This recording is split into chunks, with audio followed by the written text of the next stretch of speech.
यह है युद्ध प्रिय राष्ट्र की भर्ती स्थल। एक 16 वर्षीय लड़का सेना में भर्ती होना चाहता था, लेकिन उम्र कम होने के कारण अधिकारी ने उसे मना कर दिया।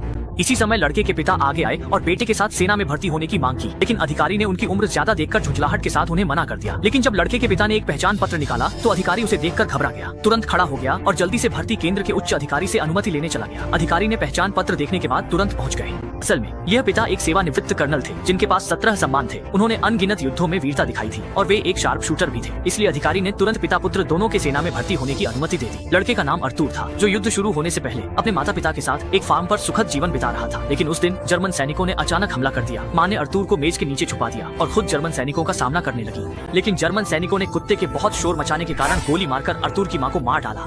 अर्तुर के पिता ने अपनी पत्नी का अंतिम संस्कार करने के बाद बदला लेने की कसम खाई, इसलिए उन्होंने कीमती चीजें जमीन में गाड़ दी, घर को आग लगा दी और दोनों बेटों को लेकर भर्ती केंद्र पहुंच गए। सफलतापूर्वक सेना में भर्ती होने के बाद अर्तुर ने अपनी बचपन की प्रेमिका से विदा ली और कठोर नए सैनिक प्रशिक्षण में जुट गया। इस समय अर्तुर को युद्ध की भीषणता का एहसास नहीं था। वह और उसके साथी नकली बंदूकें लेकर युद्ध को खेल समझकर मस्ती कर रहे थे। जिन नए सैनिकों ने कभी युद्ध का अनुभव नहीं किया था, वे तो युद्ध के मैदान में जाने के लिए उत्साहित थे।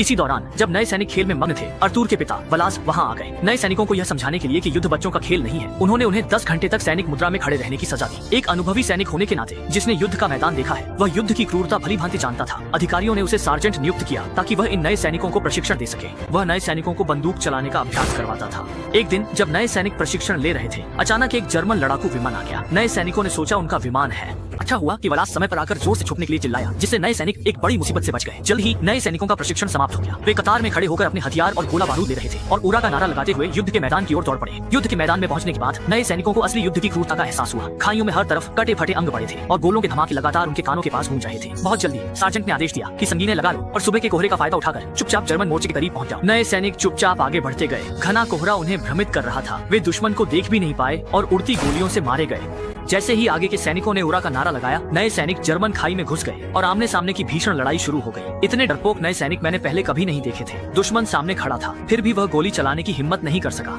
अचानक सामने वाला दुश्मन धक्का खाकर खुद ही नए सैनिक की संगीन पर चढ़ गया। यह नए सैनिक की पहली हत्या थी। वह घबराकर संगीन निकालने की कोशिश करने लगा ताकि हत्या की सच्चाई से बच सके।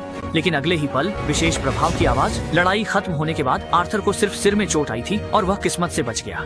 2 महीने की जंग के बाद आर्थर ने अपना 17वां जन्मदिन मनाया और उसके उच्च अधिकारी ने उसे 1 दिन की छुट्टी दी। वह उत्साहित होकर अपनी प्रेमिका से मिलने दौड़ा, लेकिन उसकी मेज पर किसी और आदमी की तस्वीर देखी। जब उसने अपनी प्रेमिका को गहरे मेकअप में देखा तो आर्थर तुरंत समझ गया कि उसकी प्रेमिका ने उसे धोखा दिया है। प्रेमिका ने आर्थर से गिड़गिड़ाकर माफी मांगी, कहा कि उसने वही गलती की है जो ज्यादातर औरतें करती हैं। लेकिन आर्थर आखिरकार अपनी प्रेमिका के धोखे को स्वीकार नहीं कर सका और टूटे दिल के साथ वापस युद्ध के मैदान में लौट गया। लगातार उकसावे दे रहे जर्मन स्नाइपर का सामना करते